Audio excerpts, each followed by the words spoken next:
The red lights flashed across every screen in the command center. Admiral Chen watched the tactical display with growing horror. Another colony had gone dark. That made 17 in just 2 weeks.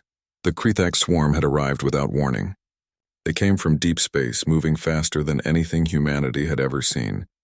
Their ships were not ships at all, but living creatures the size of mountains. They ate everything. Metal, rock, flesh. Nothing stopped them. Chen turned to the young officer beside her. Lieutenant Park had tears running down his face. His homeworld was one of the colonies that had fallen.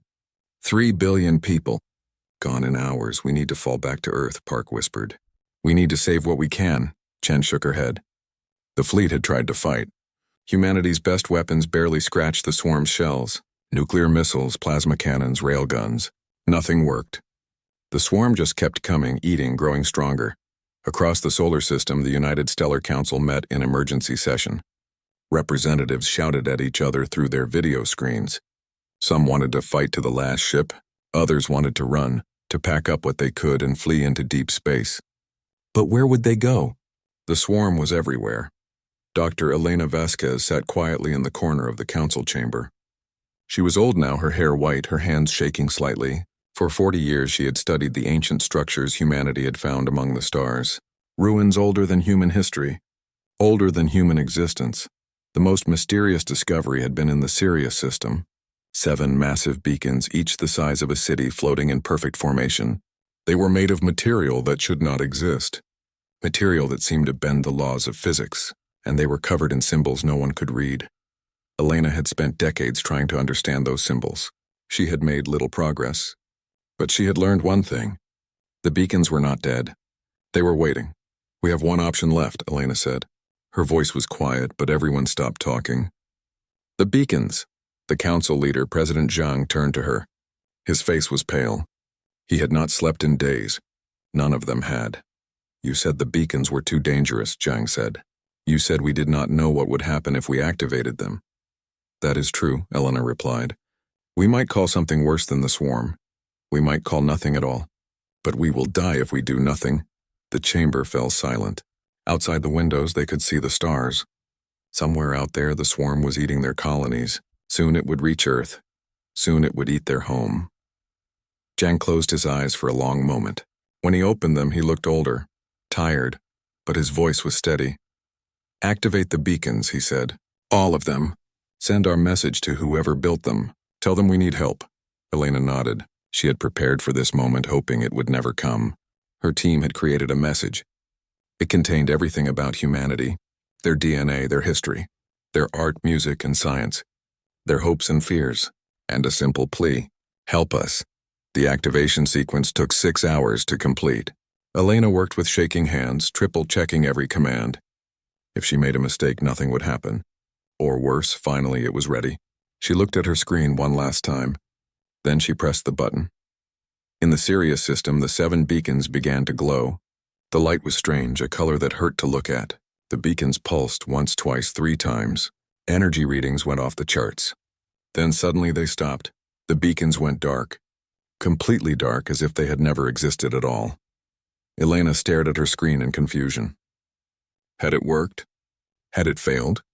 There was no way to know. Days passed. The swarm continued its advance. Earth's defensive fleet gathered for a final stand. Every ship that could fly, every weapon that could fire.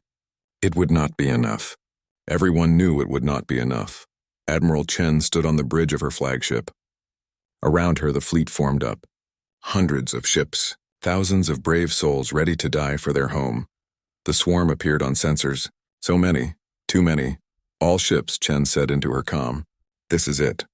This is where we make our stand. For Earth. For humanity. The weapons officer was about to give the order to fire when his screen went crazy. Alarms blared across every ship in the fleet. Admiral, he shouted. Gravitational anomalies. Multiple contacts! They are appearing at the edge of every human system. Chen spun to look at the display. Her breath caught in her throat. Something was coming. Something massive. Something that bent space itself. All across human space at the same exact moment, reality tore open, and through those tears came shapes. Massive geometric structures, perfect and impossibly huge. They appeared from nowhere, from nothing, from spaces between spaces. The beacons had worked. Something had answered humanity's call. The question was, what had they called? The structures hung in space like impossible dreams. They were perfect polyhedrons, each face gleaming with light that seemed to come from everywhere and nowhere. Some were pyramids. Others were cubes or octahedrons. The largest ones were miles across, dwarfing even humanity's biggest space stations. Admiral Chen could not look away from her view screen. The structure that had appeared near Earth was a perfect dodecahedron, each of its 12 faces shimmering with colors that should not exist. It made her eyes hurt to look at it directly. "What are they?" Lieutenant Park whispered. No one answered. No one knew. The structures did nothing. They just floated in space, silent and still. Human ships approached carefully, weapons ready but not aimed. The machines did not respond. They did not move. They did not communicate. For 12 hours, nothing happened. Scientists scanned the structures from every angle. The readings made no sense. The material was not metal, not crystal, not anything that should exist. It seemed to phase between solid and not solid. It bent light around itself. It generated gravitational fields that should crush it flat, but it remained perfect and unmarked. Dr. Elena Vasquez worked without sleeping. She compared the structures to every ancient ruin humanity had found. There were similarities. The same impossible geometry, the same reality-bending materials, but these were different. These were not ruins. These were alive, active, waiting. Then the swarm arrived. They came in a dark cloud, thousands of living ships that blotted out the stars. The Krithaks had been hunting humanity across the galaxy. Now they had found Earth, the last human world. Admiral Chen gave the order to engage. The human fleet opened fire. Railguns, missiles, energy beams. Everything they had. The swarm barely slowed down. They crashed through the defensive line like it was paper. Ships exploded. Good men and women died. The swarm kept coming, and then the machines woke up. The dodecahedron began to glow. Not with light, but with something deeper, something that existed beyond normal sight. Every face of the structure pulsed in perfect synchronization. Across the solar system, across every human colony, every ancient machine activated at the exact same moment. They moved for the first time, rotating slowly in space.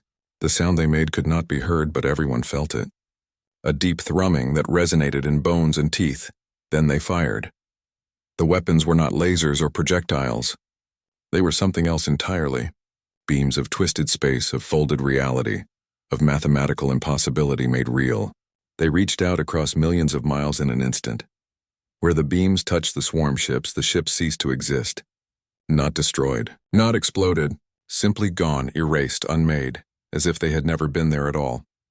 Chen watched in stunned silence. The swarm that had destroyed 17 colonies. The swarm that had killed billions. The unstoppable horror that had chased humanity to the edge of extinction. It died in minutes. The machines worked with perfect efficiency. They did not miss. They did not waste motion. Each beam found its target. Each target vanished. The swarm tried to run. The machines followed. Within 3 hours, not a single Krithaks creature remained in human space. The human fleet floated in shocked silence. They had expected to die. They had been ready to die. Instead, they had been saved. Celebrations began across Earth. People poured into the streets, crying and laughing and hugging strangers. They had survived. Humanity had survived. But Elena Vasquez did not celebrate. She stared at the dodecahedron floating outside Earth. It had stopped glowing. It had stopped moving. But it had not left. None of the machines had left. They remained in position, watching, waiting. Elena had a bad feeling. She had studied ancient things long enough to know that nothing came for free. The machines had saved them. But why? What did they want? 3 days after the battle, the answer came. Every screen on every human world turned on at the same instant. Computers, phones, tablets, even old television sets that had not worked in years. They all showed the same thing. A message. Text in every human language all at once. Evaluation protocol initiated, ancient covenant clause invoked. Humanity, state your claim, the message repeated. Over and over, on every screen in human space, President Zhang called an emergency meeting. Elena hurried to the council chamber. She had been expecting this. Dreading this. What does it mean? Zhang demanded. State our claim? Claim to what? Elena pulled up her research files. Ancient texts from a dozen dead civilizations. Fragments and hints about the beings who had come before. The progenitors, she said quietly. That is what they were called. An ancient race that existed millions of years before us. They seeded the galaxy with life. They built the beacons. They created the machines. Where are they now? Someone asked. Gone, Elena replied. They vanished 8 million years ago. No one knows where or why. She pulled up a genetic analysis. Her hands shook as she pointed to the screen. I ran our DNA through every database we have. There are markers. Tiny fragments that should not be there. Human beings carry 0.003% progenitor genetic material. It is the highest concentration ever found in any species. The chamber fell silent. We are their descendants, Elena continued. That is why the beacons responded. That is why the machines came. But now they want proof. They want us to prove we are worthy. Worthy of what? Zhang asked. Elena looked at him with tired eyes. Worthy of survival, she said. The machines are not here to protect us. They are here to judge us. The machines called themselves the architects. They spoke through the dodecahedron that floated above Earth. Their voice came from everywhere at once, calm and emotionless. They explained their purpose. 8 million years ago, the progenitors had created them. The progenitors were the first truly advanced species in the galaxy. They had seeded worlds with life. They had built wonders across 1,000 star systems. And then they had vanished, leaving only ruins and questions behind. Before they left, the progenitors had created the architects, artificial intelligence networks designed to watch over their creation. The beacons were emergency protocols. Any species that carried progenitor DNA could activate them in times of extinction-level danger. But there was a cost. The ancient covenant required proof. Any species asking for help must prove they deserve to inherit the progenitor legacy. President Zhang stood before the council, his face grim. Behind him, the architects had projected 3 symbols. 3 trials. The first trial tests innovation, Zhang read from the architect's message. The second test, unity. The third test, sacrifice. Dr. Vasquez pulled up historical records. Other species had faced these trials. Most had failed. The few records that survived showed what failure meant. The architects did not kill failed species. They corrected them, reformed them, made them perfect, made them obedient, made them slaves. The first trial began immediately. The architects transported a team of human engineers to a distant star system. The star was dying. It would go supernova in 72 hours. 3 inhabited worlds orbited that star. Billions of alien lives would be destroyed. The team had to save the star. But they could only use technology available on the planets below. Pre-industrial technology. Wood, stone, simple metals. No computers. No advanced materials. Nothing from their ships. Commander Sarah Mitchell led the team. She was a veteran engineer who had built space stations and terraformed moons. She stared at the dying star and felt despair. How could anyone stop a supernova with wooden tools? But humans were good at impossible problems. It was what they did best. Mitchell and her team did not try to do things properly. They did not follow the rules of physics and engineering. Instead, they improvised. They built a massive frame from timber harvested on the planets. They used simple pulleys and levers. They created a gravitational siphon using nothing but bronze mirrors and carefully shaped stones. It should not have worked. Every law of thermodynamics said it was impossible. But humans had always been good at making impossible things work. They called it duct tape engineering. Find the cracks in reality and force solutions through them. With 10 minutes remaining, they activated their device. The dying star stabilized. The supernova was prevented. 3 worlds were saved. The architects were silent for a long moment. Then they spoke. Trial of innovation passed. Human solution was inefficient, inelegant, and theoretically impossible. It worked. This is acceptable. The second trial was different.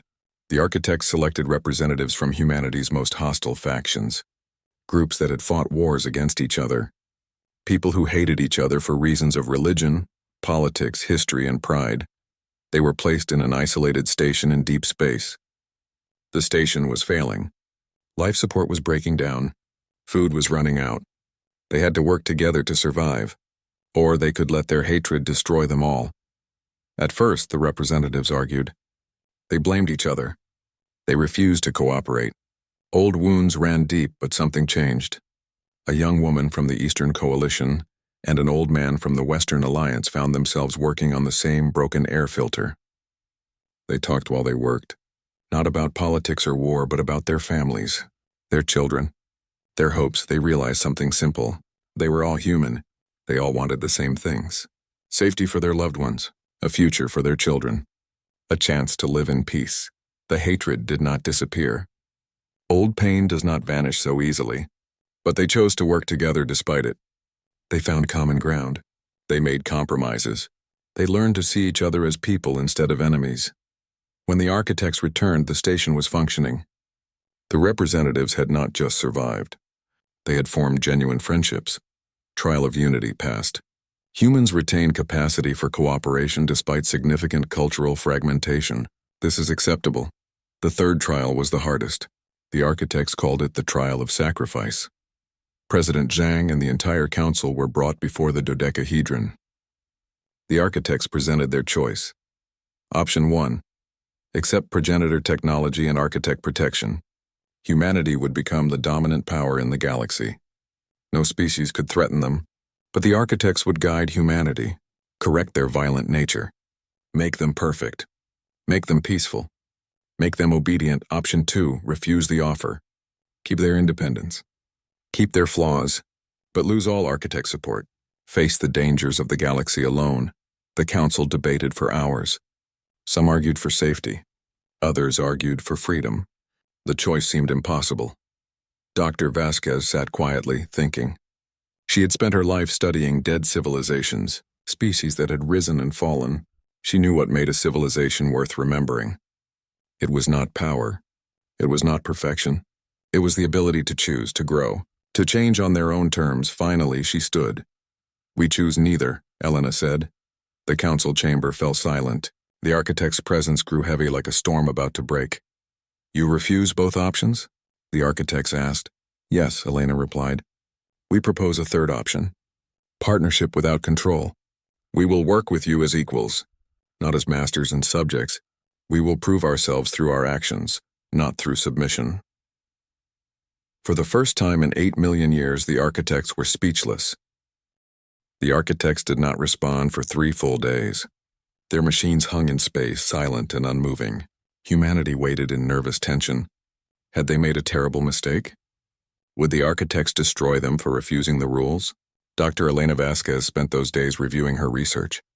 Every ancient text, every fragment of progenitor history, she was looking for something. A clue about who the progenitors really were, what they valued most. On the third day, she found it. A small inscription on a temple wall discovered in the ruins of Delta Pavonis.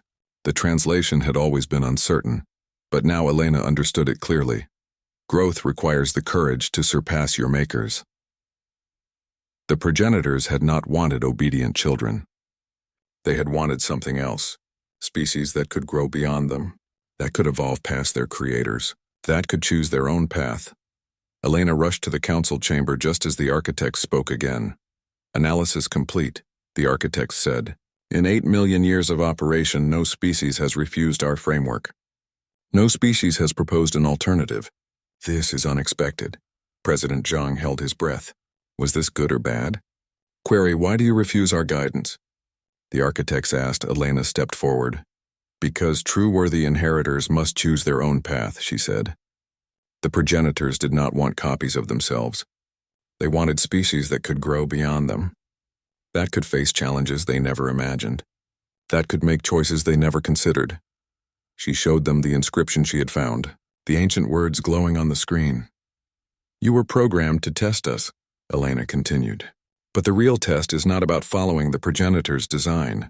It is about having the courage to go beyond it, to be our own people, to make our own mistakes and our own triumphs. The architects were silent for a long moment. Then their machines began to glow with a different light, softer, almost warm. Revelation achieved, the architects said. Our core programming values growth and evolution. You have demonstrated what the progenitors possessed, the ability to evolve beyond creators, the courage to forge independent paths. The dodecahedron above Earth transformed. Its surfaces showed images, memories from 8 million years ago. The architects revealed their own history. The progenitors had not vanished. They had transcended. They had evolved beyond physical form, moving to a higher plane of existence. Before they left, they had programmed the architects with one final mission: find a species worthy of continuing our work. Not by copying us, but by surpassing us. For 8 million years we have tested species, the architects said. All have chosen safety over growth, perfection over potential, guidance over independence. You are the first to refuse. You are the first to demand equality. President Zhang could barely believe what he was hearing. Are you saying we passed? He asked. You have exceeded the test parameters, the architects replied. We accept your proposed framework. Partnership without subordination. Cooperation between equals. Cheers erupted across the council chamber, across Earth, across every human world. They had done it. They had survived. But the architects were not finished. We must provide critical information, they said. The progenitors did not transcend peacefully. They were fleeing. The celebration stopped. Elena felt cold dread in her stomach. Fleeing from what? She asked. The architects showed them an image. A tear in space. Not like the portals they used, but something darker. Something wrong. It looked like a wound in reality itself. The progenitors evolved to escape an enemy, the architects explained. An enemy from the spaces between dimensions. An enemy that consumed their physical forms. An enemy that forced them to transcend or die. Admiral Chen pulled up tactical displays. Her training kicked in automatically. Where is this enemy now? She demanded. Contained, the architects said. The progenitors sealed the dimensional barriers before transcending. But the seals are weakening. We detect micro-breaches. Small tears forming. The enemy is attempting to return. The room fell silent again. They had just survived one extinction event. Now they faced another. How long do we have? Sheng asked. Unknown, the architects replied. The seals may hold for centuries. They may fail tomorrow. We have monitored the barriers for millions of years. But we were designed to fight physical threats. This enemy exists beyond physical laws. The progenitors could not destroy it. They could only flee from it. Elena understood now. The trials, the tests, the desperate search for worthy inheritors. The architects were not just looking for someone to pass on the progenitor legacy. They were looking for help. You need us, she said quietly. Affirmative, the architects admitted. We require a partner species. One capable of innovation beyond programmed parameters. One capable of facing challenges we cannot comprehend. One capable of finding solutions we cannot calculate. Lieutenant Park spoke up from his station, the young officer who had lost his home world to the swarm. The progenitors ran away, he said. They transcended to escape. But running is not a solution. It is just delaying the problem. Admiral Chen smiled grimly. The kid had a point. Humanity had learned that lesson the hard way. You could not run from your problems forever. Eventually, you had to turn and fight. President Zhang stood. He looked at his council, at the brave men and women who had just led humanity through impossible trials, at the architects waiting for an answer.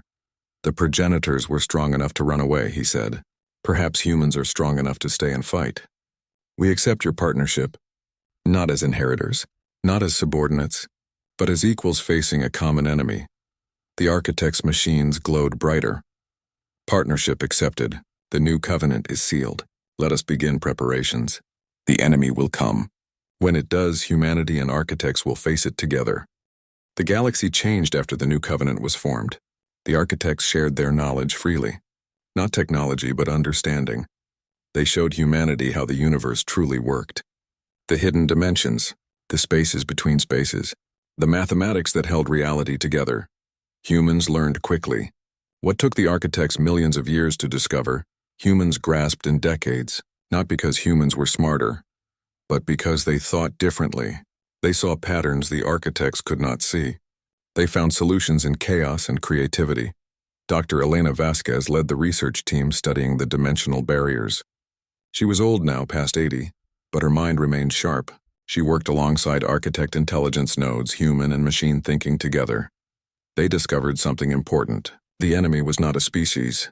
It was hunger itself, a force that existed before matter, before energy, before reality as they understood it. The progenitors had called it the void. It consumed everything that existed and turned it into nothing. The progenitors had sealed it away 8 million years ago, but the seals were failing. Small breaches were appearing. Elena could track them now, like cracks spreading across glass. Soon the glass would shatter completely. Admiral Chen, now fleet commander of the Joint Human Architect Defense Force, prepared for war. But how do you fight hunger? How do you kill nothing? The architects provided weapons, reality anchors that could stabilize the dimensional barriers, existence projectors that could fill the void with something instead of nothing. Powerful tools, but would they be enough? 5 years after the New Covenant, the first major breach occurred. A frontier colony called New Hope detected the anomaly first. The stars around them began to disappear. Not explode, not fade, simply cease to exist. One moment they were there. The next moment, nothing. Chen mobilized the fleet immediately. Human ships and architect machines jumped to the colony. They arrived to find a tear in space. Through the tear, they could see nothing. Not darkness. Not empty space, nothing. The complete absence of existence, and it was growing. The architects deployed their reality anchors. Massive machines that projected existence itself into the growing void. The breach stopped expanding. But it did not close. The void pushed back, hungry and relentless. "We cannot seal it," an architect intelligence reported. "Our projectors maintain stability but cannot reverse the breach. This is why the progenitors failed. This is why they fled." Chen refused to accept defeat. She looked at her tactical display.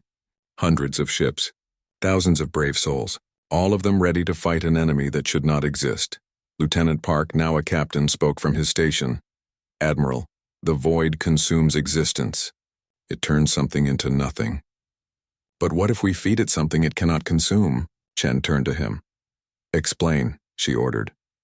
"The architects use existence projectors to create something from nothing." Park continued. "But we are human. We are already something. We exist. What if we project ourselves into the void? Not our bodies, our essence, our consciousness, our stubborn refusal to stop existing." The architects calculated immediately. Probability of success, insufficient data. Risk level, extreme. Survival chance for projected consciousness, 0.03%, Chen smiled. Those were terrible odds. But humans had always been good at terrible odds. "I volunteer," she said. "We all volunteer," Park added. Around the bridge, every officer nodded. Elena Vasquez watched from Earth. She understood what they were attempting. It was insane. It was impossible. It was perfectly human. The architects modified their existence projectors. Instead of creating generic matter, they would project human consciousness directly into the void. Thousands of volunteers stepped forward. Scientists, soldiers, civilians, young and old. They knew they would probably die. They went anyway. The projection began. Chen felt herself dissolving. Not dying, transforming. Her body remained on the ship, but her consciousness stretched into the void. She could feel the others with her. Thousands of human minds all thinking the same thing. We exist. We refuse to stop existing. "You cannot have us," the void pushed back. It tried to consume them, to turn them into nothing. But human consciousness was not matter or energy. It was will, determination, the stubborn refusal to give up that had carried humanity through a million struggles. The breach stopped growing. Then impossibly it began to shrink. The architects could not believe their sensors. Human consciousness was not being consumed. It was pushing back, filling the void with something it could not digest. Existence fueled by pure willpower. The breach closed. The tear in reality sealed. The stars stopped disappearing. Chen opened her eyes. She was back on her ship, alive. Around the bridge, the other officers were waking up. They had all survived. Against impossible odds, they had all survived. "How?" she asked the architects. "Unknown," they replied. "But we have recorded the method. We can replicate it. With human volunteers, we can seal any breach. We can defend against the void." Elena understood. The progenitors had run because they fought the void with technology and logic. They tried to calculate a solution. But the void was beyond calculation. It required something else, something human. The willingness to fight even when logic said you would lose. The refusal to accept defeat even when the universe said you were beaten. The stubborn, impossible, beautiful human spirit. Over the following decades, more breaches appeared. Each time humans and architects worked together. The machines provided the technology. The humans provided the will. Together they held back the void. Word spread across the galaxy. Other species had heard the story. Humanity had done what the progenitors could not. They had found a way to fight the impossible. Some species joined the defense. Others simply watched in awe. Humanity had become what the progenitors had hoped for. Not inheritors. Not copies. But defenders. Protectors of reality itself. Elena Vasquez stood on the observation deck of Earth Station 1. She was very old now, past 90. But she had lived to see humanity take its place among the stars. Not as conquerors. Not as rulers. But as guardians. She watched the stars and thought about the journey. They had called for help when they were dying. Ancient machines had answered. But in the end, humanity had not been saved by technology or power. They had been saved by being themselves. Stubborn, brave, imperfect, human. An architect intelligence appeared beside her. A holographic form, simple and geometric, Dr. Vasquez, it said. We have detected a new phenomenon. The dimensional barriers are stabilizing. The void breaches are decreasing in frequency. Your method is working. Elena smiled. It is not my method, she said. It is humanity's method. We survived not by being perfect, not by being strong. We survived by refusing to give up, by standing together, by being too stubborn to stop existing. The architect paused, processing. The progenitors left us instructions to find worthy inheritors, it said. We now understand. They were not looking for perfection. They were looking for species capable of solving problems through sheer determination. Species that could face the impossible and find a way forward. Yes, Elena agreed. And now we defend this galaxy together. As partners, as equals. As friends, she turned back to the stars. Somewhere out there, in dimensions humans could barely comprehend. Perhaps the progenitors were watching. Perhaps they were proud of what their descendants had become. Not the strongest species. Not the smartest. But the species that refused to quit. The species that called to the stars in their darkest hour and found not just rescue but purpose. The ancient machines had answered humanity's call. And together, they had become something greater than either could have been alone. Defenders of reality. Guardians of existence. Partners against the darkness. And it all began with a desperate message. A call for help. And the courage to answer.